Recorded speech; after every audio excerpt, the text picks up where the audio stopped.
The fact that I'm standing with no fewer than 4 Fiat Samanthas behind me, and we're not even talking about those, well, we kind of are, I suppose, shows you just what an amazing collection Darren has here at the Isle of Man Motor Museum. But one of the highlights has to be this incredible looking machine. Never seen one before. I actually wrote the story about this for somebody a couple of years back, but I'd never seen one. And here, in superb condition, is a Murena 429GT. Yes. One of, I understand, 10 made, but 9 survive, yes. we think? Yeah, well, 9 survived sort of past 1 year. There was one that was written off in... on a test drive or something. Yes, exactly. So what's the story behind the Murena 429GT? So it was a couple of guys, Schwendler and Vos, who had Porsche 911s, and they enjoyed skiing. But the skis didn't really fit in the 911, so they wanted a sports car they could take skiing. And they ended up contracting with Intermeccanica to build these for them. They were going to build a couple, and then they thought, well, if we're building 2, we can build a few more, and then they decided to try and productionize the car. And they went to the New York Auto Show, massive success, supposedly 200 orders taken there and then at the show, and only 10 cars were ever made. So my understanding is that they were given the opportunity to just make 10 cars or to go much bigger. They had all these orders in the bank, or supposed orders, decided they would go much bigger, set up a company. But of course the problem they had was that the car was nearly $15,000, yes. which was 3 times the price of a Corvette. You could get a Ferrari 330 for the same money, Maserati was pretty much the same money, and when it came to actually putting their hands in their pockets, all the customers evaporated, decided they didn't want one anymore. I think it's a fairly common story with these sort of low volume sports cars. Yeah, people are interested, but they have to fork out and realise just how much they are. Exactly. Do you know how the Murena name came around? Yeah, it's quite a fun story actually. So, as far as I'm aware, it was the chaps who founded the company were in Italy, and they were having lunch with a Fiat executive, and they were having a seafood salad, and didn't recognise one of the ingredients. And the chap from Fiat said, "Oh, it's a type of eel from Sardinia, quite a sort of ferocious eel apparently, but it's called the Murena." And that was it. He just liked the name, he liked the backstory. It does look like a ferocious eel, really, yes. doesn't it? Yes. So, yeah, I can see that. Yeah. Definitely need to put this one back into production, I think. Yes. It still looks fantastic. It definitely does. So, is it? That's metal. It's not plastic. No. Steel, not aluminium. No, Intermeccanica knew, they were very talented coach builders, so they were just prepared to take on these sort of very unique styling and just build a car for them. They use Ford Thunderbird running gear basically. So the 429 engine is the big Ford, 7 litre, something like in that. old money. Yeah. And it's definitely got enough to shift itself along. It's quite a large car, but it's actually relatively lightweight considering the size, and especially in comparison to sort of a Thunderbird of the same era. So it's a 7 litre V8. Yep.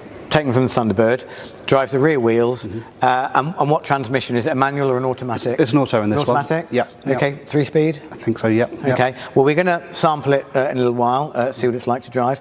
I'd imagine it must have a massive fuel tank and probably about 7 to the gallon. Yeah, something like that, and a massive turning circle as well. It's not the most manoeuvrable car I've ever driven, especially over here on our smaller roads. So bearing in mind that they built it because they wanted something that was sporty and practical, is it practical? It's fairly practical. It's actually got quite a large sort of boot area, but the rear screen retracts down and the glass sticks up, so you've got to be very careful when putting anything in. Yeah, I can't imagine Halfords or Auto Glass are going to be able to supply with a new rear window for this. Definitely not. And it's fully up and running, it's all complete? Yep, it runs and drives really nicely. The only thing that we need to figure out on this is when we bought it, the rear seats were missing. And they've been, missing ever since. And we are trying to figure out what they're from. We've been told it's a Thunderbird, but a modified version, and we can't figure it out. And so that's, if anyone can actually help, we would be very happy. I'd be interested to know if anyone watching this video has even seen a Murena 429GT and knowing the ins and outs of where the bits came from, I think, might be a big ask. But you never know. You never know. Yeah. Somebody somewhere might be sitting on one of these, and who knows? Maybe someone's sitting on the original seats from this car. Well, that'd be it. And yeah, okay. Well, we're going to fire it up and take it out for a spin. Well, I'll just get my fuel card handy and look forward to racking up some. We'll try and get points. to a petrol station straight away. I think we will. Okay. So we'll see you outside.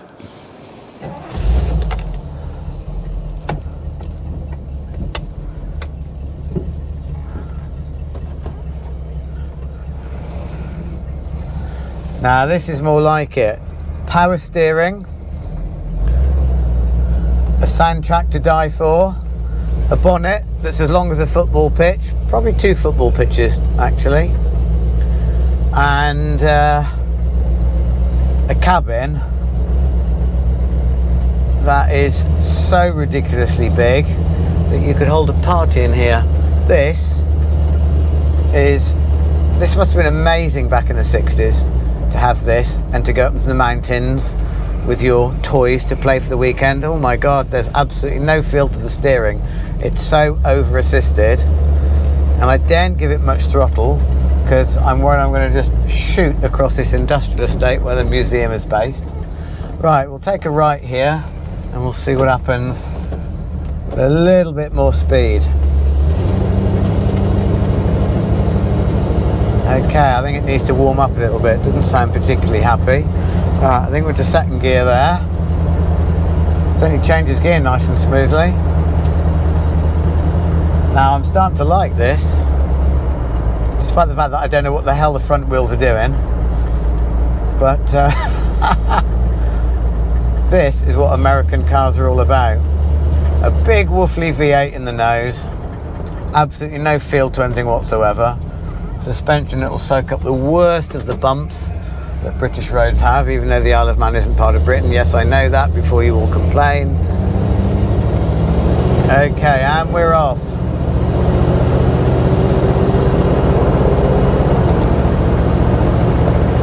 Now that automatic gearbox is as smooth as anything that's current. You only know it's changed gear from the revs drop in. You cannot, it's imperceptible, the gear changes.